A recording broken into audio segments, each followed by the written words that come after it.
In the glamorous, volatile world of the bold and the beautiful, few names carry the weight and legacy of Brooke Logan. For decades, she stood at the emotional center of the Forrester drama, passion, scandal, reinvention, heartbreak. And now, just as things seemed poised to take yet another dramatic turn, a stunning backstage development has rewritten Brooke's future, at least for now. Catherine Kelly Lang, the powerhouse behind Brooke, has recently landed a role outside of B&B. While this doesn't mark a permanent exit, it does mean viewers should prepare for a temporary farewell. But how that departure plays out on screen? It's nothing short of emotional upheaval, classic Brooke, through and through. As recent episodes have teased, Brooke has been unraveling emotionally in the aftermath of the latest heartbreak, torn between lingering feelings for Ridge, mounting pressure from her children, and the sheer weight of history pressing down on her shoulders. Fans expected her to rally, to reclaim her place at Forrester Creations, and possibly even fight for Ridge once more. But then came Italy. In a twist no one saw coming, Brooke disappears from Los Angeles after an unexpected emotional breakdown while visiting Europe. Sources say the scenes are quiet, intimate, Brooke alone, walking the sun-drenched cobblestone streets of Florence, reflecting on decades of choices, regrets, victories, and losses. She's not fleeing. She's pausing. She's resetting her soul. Ridge, completely blindsided, receives a letter days after her departure. It's handwritten, Brooke's cursive, still elegant despite the tremble of emotion behind every word. She thanks him for loving her in his way, for their years, their family, their fire. But she also admits something deeply personal. She doesn't know who she is anymore without Ridge, and she needs to find out. The letter is not angry. It's not desperate. It's transformative. Hope is stunned. RJ is heartbroken. Donna and Katie try to hold the Logan family together, but the vacuum Brooke leaves is undeniable. Ridge takes it harder than anyone expected. There is no goodbye kiss, no final argument, no dramatic airport scene, just silence and absence and the echo of a woman deciding to step away from the life that defined her. Meanwhile, Forrester Creations scrambles to adjust. Brooke had been in line to take on new leadership initiatives. Her sudden disappearance sends shockwaves through the business and personal relationships alike. Rumors swirl. Is she gone for good? Has something happened to her? But those closest to her know Brooke isn't running. She's reinventing. And that's where the story pivots. Insiders confirm this is a temporary shift, a recalibration both for the character and the actress. Lang's new role outside the show opens the door for Brooke to explore something fans have longed for. A storyline that isn't defined only by her romantic ties, but by her own evolution. This isn't an end. It's a rebirth. Back in Italy, Brooke is seen engaging with local artists, joining a quiet writing retreat, and eventually taking a position with an Italian fashion house, something completely off the radar from Forrester's world. She's shedding old skin. Not forgetting who she was, but choosing who she wants to be next. This storyline sets the perfect foundation for a powerful return. When Brooke comes back, and she will, it won't be as a woman fighting for Ridge. It will be as a woman who found her strength beyond him. A version of Brooke Logan that fans have rarely seen, independent, reset, and ready to reclaim not just her name, but her narrative. In the meantime, her absence reshapes everything. Ridge spirals as he realizes he never truly knew how much Brooke grounded his life until she stepped out of it. Taylor sees an opportunity, but also senses this isn't a victory. Hope grows stronger, rising into her mother's shadow with a boldness viewers haven't seen since the early days of hope for the future.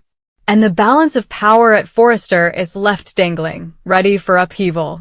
Ultimately, Brooke's departure, though unexpected, is layered with meaning. It's not a collapse. It's a conscious transformation. Catherine Kelly Lang's break is mirrored by a storyline that respects Brooke's legacy while planting the seeds for something richer when she returns. So, to those wondering if Brooke Logan is truly gone, she's not.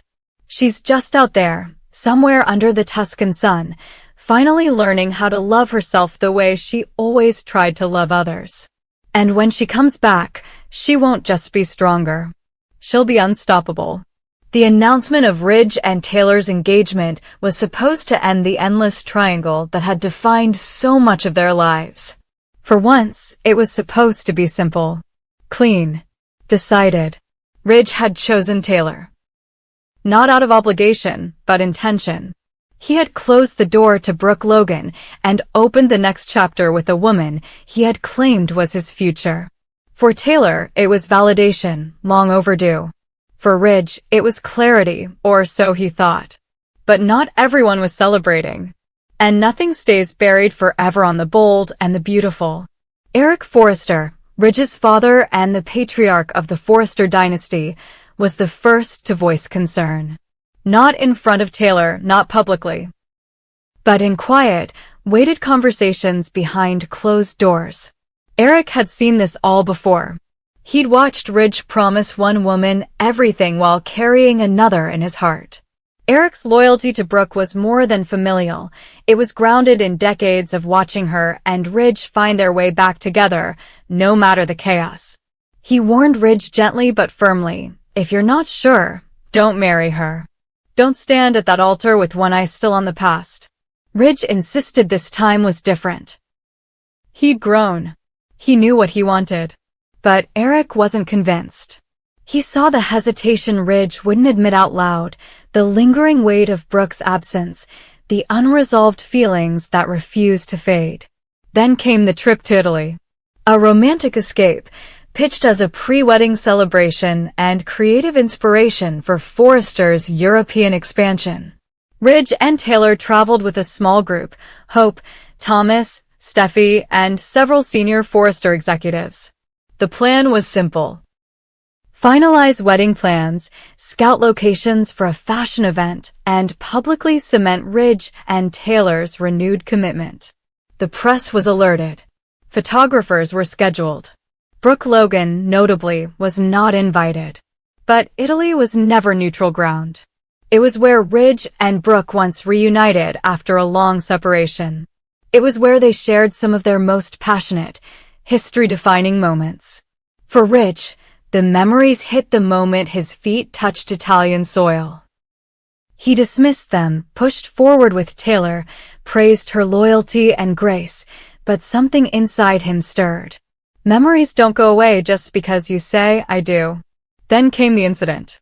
It wasn't just one thing. It was a series of cracks that fractured everything.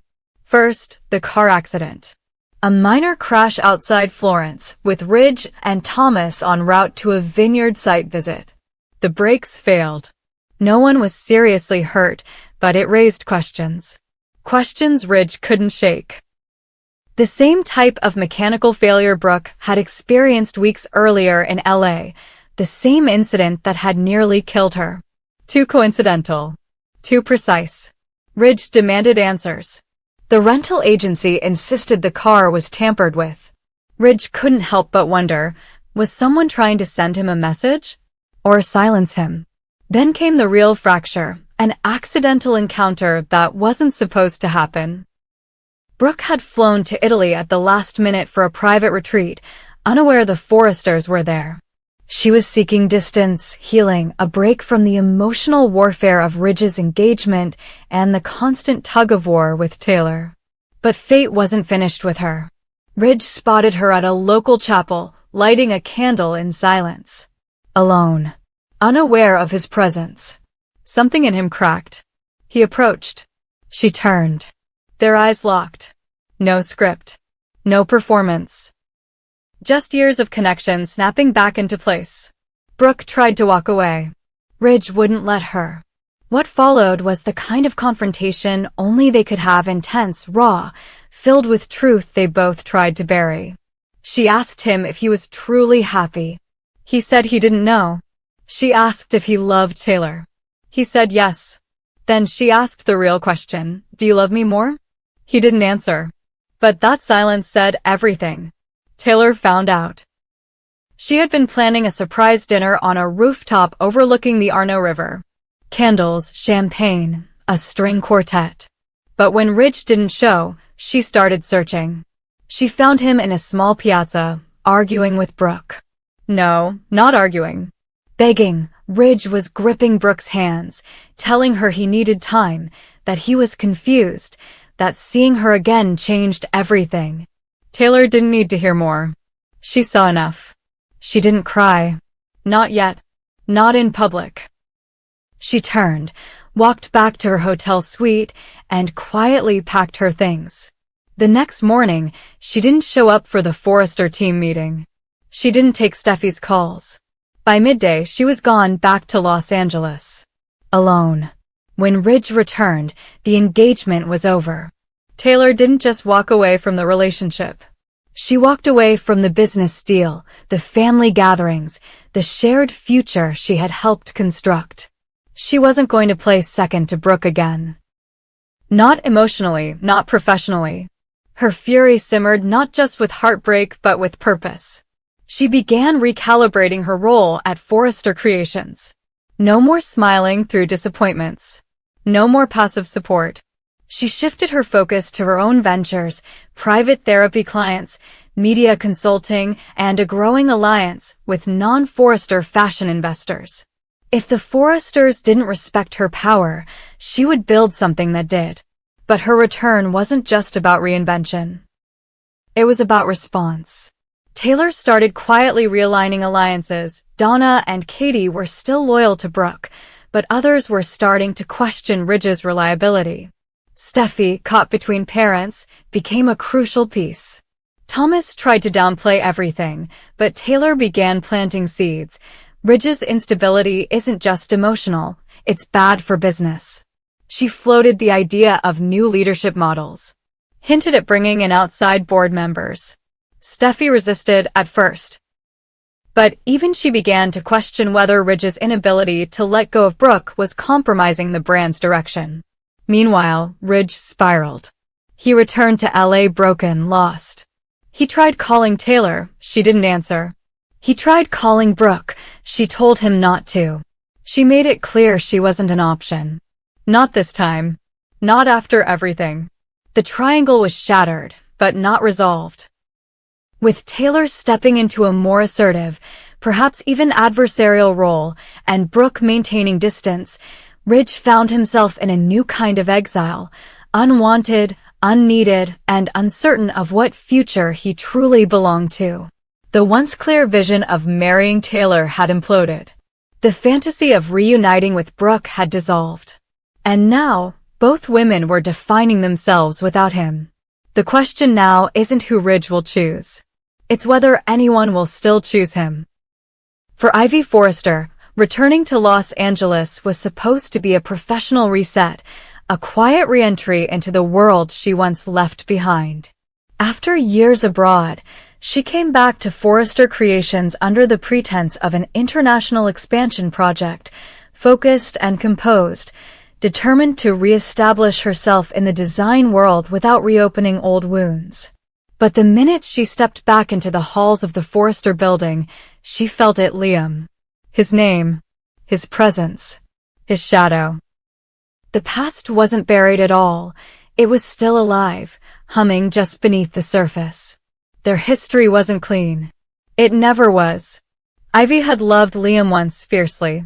But that love was twisted by deception, betrayal, and the brutal push and pull of a man constantly torn between two women who had defined his life, Hope Logan and Steffi Forrester. Ivy had been the third wheel. The other woman. The in-between. She'd told herself she'd moved on, that she didn't care anymore. But she was wrong. When news broke that Liam had been hospitalized after a mysterious fall, Ivy's world shifted instantly. She hadn't been there when it happened. She hadn't seen it. But the guilt hit her like a freight train. Word spread quickly Liam had suffered a head injury under suspicious circumstances. There were no witnesses. He remembered nothing. He was confused, paranoid, distant. And worst of all, he didn't know who to trust. That was when Ivy made a choice. She visited him. Quietly, without alerting anyone. She stood at his hospital door, hesitant, unsure if she even had the right to be there. But when Liam looked up and saw her, really saw her, his entire expression softened. A flicker of familiarity, of safety, of the one person who hadn't betrayed him yet. The investigation was still ongoing, but murmurs around the family suggested foul play. Liam had been in contact with someone right before the fall. Some speculated it was business-related. Others believed it was personal. Hope and Steffi, normally at each other's throats, began circling the wagons. Whatever happened to Liam, they were determined to protect him. But Ivy saw through it. She recognized the performative concern, the tension underneath. Hope and Steffi weren't just worried about Liam. They were worried about losing control over him. As Liam slowly recovered, flashes of memory returned in fragments. A confrontation, raised voices, a blurred figure, and one persistent feeling that he'd been lied to, manipulated, that someone close to him had engineered the entire fall. Ivy became his confidant, his anchor. She didn't push. She listened. And in doing so, she became the one voice he began to trust. Hope noticed the shift immediately. Ivy was showing up more often, sitting beside Liam, walking with him, laughing in the hallways. It triggered something in Hope, something territorial. Despite her on-again, off-again history with Liam, she'd always considered him hers in some spiritual way. And Steffi felt it too. For all her talk of moving on, of building a future with Finn and focusing on her children, Liam was still part of her core identity. Watching Ivy slide back into his life made both women uncomfortable and unexpectedly united in purpose. Hope and Steffi, long-standing rivals, found themselves aligned on one rare front. Ivy had to be stopped. Together, they began dissecting Ivy's every move, questioning her motives, suggesting she had returned not for work, but to worm her way back into Liam's life. They confronted her, once privately, then more aggressively in front of Liam himself. But Ivy didn't flinch. She stood her ground. She told them exactly what they didn't want to hear, that Liam trusted her now more than he trusted either of them. That maybe he should. And he did. As the investigation into Liam's fall deepened, shocking new information came to light. Security footage from the parking garage showed a figure walking away minutes before Liam was found unconscious. It was blurred, but the build and walk pattern looked familiar. It looked like Thomas. Ivy pushed Liam to demand answers. At first, he was reluctant, wary of spiraling into another family feud. But the weight of it all was building. Someone had done this to him. And Ivy was the only one willing to help him dig deep, no matter where the truth led. Thomas denied everything. Claimed he had left early that day. Claimed he had nothing to do with Liam's fall. But the inconsistencies in his story were mounting, and Ivy refused to let it drop. She began collecting information, talking to staff, pulling access logs. Her determination lit a fire in Liam, and for the first time since the accident, he felt like he wasn't drowning. Meanwhile, Hope and Steffi's alliance began to crack. Hope questioned whether protecting Thomas was worth losing Liam. Steffi accused Hope of trying to rewrite the past. Both women realized Ivy wasn't going anywhere, and worse, that Liam was beginning to look at her with something more than gratitude. As Liam's strength returned, so did his clarity. He confronted Thomas directly, accusing him of being involved. Thomas laughed it off, but Liam's tone had changed. "You've always had a problem with me, and now you've got a motive." It wasn't enough for charges, but it was enough to shift the dynamic. And Ivy was right there beside him. The tension reached a boiling point at a Forrester gala. Ivy arrived on Liam's arm, unapologetic, poised, confident. Hope's smile faded instantly. Steffi's eyes narrowed. The room buzzed. Everyone noticed. Ridge asked questions. Eric observed quietly. And Thomas? He watched with something closer to panic. During Liam's speech at the event, he went off script. thanked Ivy for standing by him, called her the reason I remember who I am. Gasps. Silence. Steffi stormed out. Hope followed. And Ivy? She simply smiled, her hand tightening gently around Liam's. This wasn't just a romance rekindled. It was a declaration. In the weeks that followed, the dynamics of the Forrester world shifted hard. Ivy was no longer an outsider. She was a disruptor. A wild card. The only person Liam truly confided in. Hope tried to reconnect, to remind Liam of their shared past, their daughter. Steffi reminded him of their own family, their bond. But Liam was different now. Less vulnerable. More resolute. And Ivy was a part of that. The once stable triangle had become a new, volatile quadrangle. Hope and Steffi, bitter enemies turned uneasy allies, were now both threatened by Ivy's quiet persistence and Liam's growing dependence on her. Thomas remained under suspicion, his place at Forrester increasingly precarious. Ridge tried to broker peace, but even he saw it, something was happening between Ivy and Liam that couldn't be dismissed. And Ivy? She wasn't backing down.